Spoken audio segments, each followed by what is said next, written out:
મચ્છર ભગાડવા માટે આજે તો ધુવાડો કર્યો છે લીમડાનો, કડવા લીમડાનો.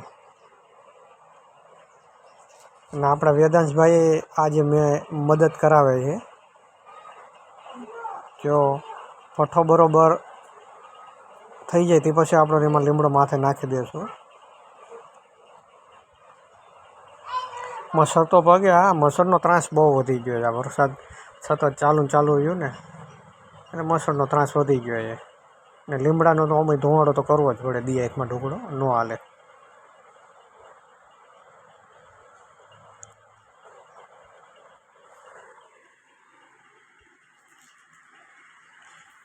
જો પઠ્ઠો બરોબર થઈ ગયો છે. હવે એમાં આપણે માથે લીમડો નાખી દઈએ. લીમડો છે અને થોડાક વેલાય છે.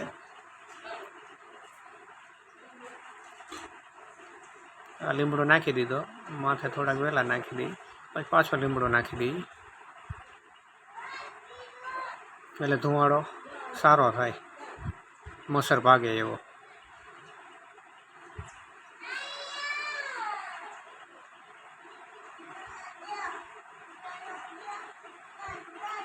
અને આપણે આ પવનની દિશામાં થોડુંક ખુલ્લું રાખશું જેથી પઠ્ઠો ચાલુ રહે, પઠ્ઠો મૂંઝાઈ ન જાય.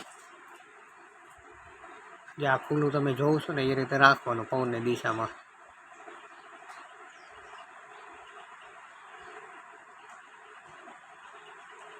ધુવાડો સારો થયો લ્યો.